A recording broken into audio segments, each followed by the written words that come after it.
Welcome back to New Rockstars. I'm Erik Voss, and Marvel's Moon Knight just dropped their first official trailer for the 6-episode Disney Plus series starring Oscar Isaac as Marc Spector, a man suffering from dissociative identity disorder who moonlights as a vigilante with lunar-linked abilities from an Egyptian deity. I mean, ever since Zombie Vision and WandaVision, I am here for more supernatural heebie-jeebies, especially with Doctor Strange coming back to Scooby-Doo this shit, Multiverse of Madness. So I'm gonna watch this trailer, react to it, and then give you some first thoughts before I break it down frame by frame for all the Easter eggs, which I will do in a separate video that will come tomorrow. And before we begin, our friends at Shortboxed are giving away the first Moon Knight solo story, Marvel Spotlight 28. Stick around to the end of this video to learn how to enter to win. Here we go. Hello, and welcome to Staying Awake. I have a sleeping disorder. Oh, so he's Steven right now. Between my waking life and dreams. Hello. It sounded like his accent even changed in the middle of that line. Oh, smart. Oh, I got some Kid Cudi in here, all right. Oh, I'm gonna have to talk over this so that it doesn't get flagged.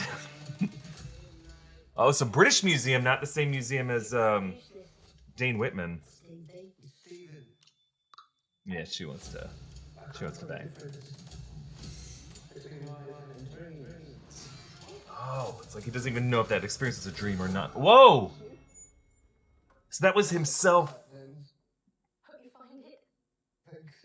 Oscar Isaac is playing this part so well. He's the perfect casting for this. Oh, I like looping the audio. That's awesome. Layla. Why did you call me Mom? Oh, so cool. I'm loving this.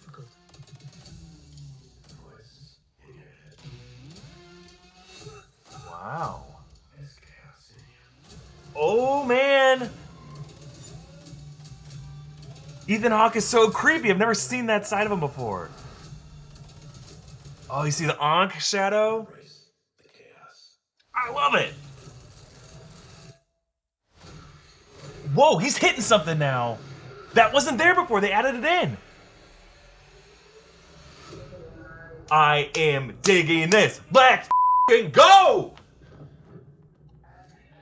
Oh my god, I'm so pumped for this. Okay, so just to give you an overview of what we know about Moon Knight as a character from the comics, Marc Spector was the son of a rabbi who trains as a boxer and then becomes like a CIA agent, a US Marine, a mercenary really, and then through his travels of Egyptian ruins, he ends up getting possessed by the Egyptian moon deity of Khonshu, who gives him these supernatural powers that are really associated with the cycle of the moon. But the most popular depiction of the character of Moon Knight really explores his dissociative identity disorder, which looks like the direction that they're taking with Oscar Isaac now. Because originally, just as a vigilante, he takes on these kind of alter egos, the wealthy one percenter Stephen Grant, and then the taxi driver Jake Lockley. But here it looks like they're mixing it up a little bit. Stephen Grant is playing an employee at the British Museum in London. But I love how this trailer plays with the chronology of it. He seems like a guy who's already kind of rattled, so even this guy doesn't even know when his possession took place. Khonshu is screwing with his understanding of the sequence of his own life. The fact that this show is embracing the horror side of the MCU is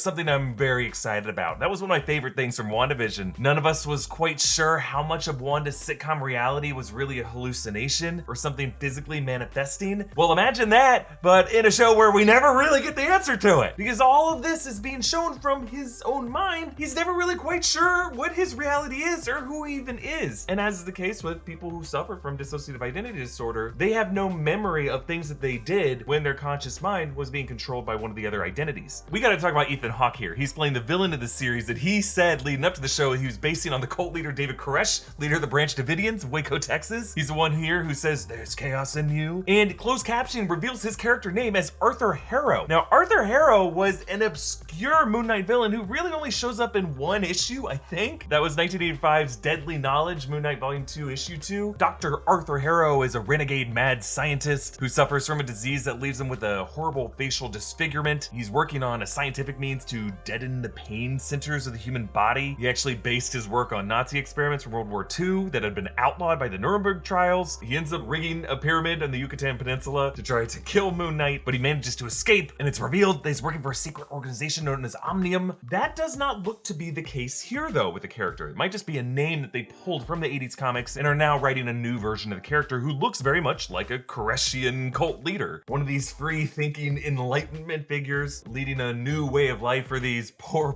people who flock to him. And I love how in this shot, Stephen Grant / Marc Spector, whichever identity he is right now, is the only one left standing. Like he missed the cue for when to bend the knee. But I wonder if the philosophy of the character from the comics may still be the case for him now. He could be someone who's promising some kind of freedom from pain, freedom from disease, freedom from suffering, both of the mind and of the soul. And that's why people flock to him, maybe people who are terminally ill, thinking that he might be able to cure them of whatever their ailment is. So when he looks at Marc Spector, Stephen Grant, Jake Lockley, whoever he is here, he may sense in him that pain, that suffering, that chaos. Perhaps even Mark sought out this guy looking for a cure, looking for an answer, and this guy may have some knowledge of magic and occult in the MCU. Now, in terms of the role Moon Knight plays in the Marvel Comics, I don't want to offend any Moon Knight fans here, but the character was designed to be Marvel's Batman in the 80s. He's a vigilante who goes back and forth between a guy on the street and a wealthy elite in a tower. But the difference in the Marvel Comics is that it really embraces the psychosis of the character in ways that Batman comics don't normally do. One possible connection I'm excited to see is the fact that Stephen works in the British Museum in London, and as we just saw in Eternals, Cersei, Dane Whitman work in a museum just on the other side of the city, and Eternals ended with a post-credits scene that revealed Dane Whitman as the Black Knight teaming up with Blade, Mahershala Ali's voice coming in there. So I am super excited for the possibility of a possible Knight team up among these three characters in the city. Dane Whitman, Black Knight, Blade, and Moon Knight. All three of them connected through this supernatural influence that is now spreading throughout the MCU. I gotta say, I love the song choice of Kid Cudi's Day and Night, talking about the duality of these two times of day. The fact that Moon Knight can never truly sleep. He doesn't really know what time of day, what part of his life he's in, how he got to where he is, toggling between these different identities based off of where the moon is in the sky. And even the song itself, the way it is edited, starts to break down to where he can never even get to the end of the song. Just hold the phone, hold the phone, hold the phone, because this one phone call is his one chance to connect with someone else from the rest of his life to ground him in one of his other identities. I also like how the background of that phone is an alligator. Look-a-gator confirmed! But really I just bring it up because as we saw as he crept around the museum, he did pass that Nile crocodile when he steps forward, but his reflection does not follow. Probably the night he did get possessed by Khonshu. Look, I love these kind of stories, these kind of TV shows, because I get to break it down and find little details, little things hidden in the visuals, and reflections on surfaces. So I got a lot to break down in this. I'm gonna comb through this frame by frame because I know there's all kind of cool hidden details. This is gonna be such a fun show to break down weekly on the channel. Well, again, my full in-depth frame by frame analysis of this trailer is gonna take some time, so it's gonna come out tomorrow. I appreciate your patience. And another reminder that we are partnering with Shortboxed to give away a rated copy of Marvel Spotlight 28, the first solo Moon Knight comic story. It's currently valued over $300, and that value will only be going up as this character gets more screen time on the Disney Plus series. Shortboxed is the easiest and safest way to buy and sell graded comic books. You can download Shortboxed for free on iOS and Android. They have an incredible selection of graded comics. They have everything from recent favorites to the first appearances of the X-Men or Spider-Man, some of the most valuable comics in the world. All orders are fully protected and insured for both buyers and sellers. Thousands of the most respected dealers and collectors in the industry trust Shortboxed and use it every day. To enter this giveaway, visit shortboxed.com/newrockstars to enter and to receive a promo code for $15 off your first Shortboxed order. Again, that's shortboxed.com/newrockstars. In the meantime, you can support New Rockstars by checking out our merch options at newrockstarsmerch.com. Follow me on Instagram and Twitter at EA Voss. Follow New Rockstars. Subscribe to New Rockstars for more analysis of everything you love. Thanks for watching, Khonshu.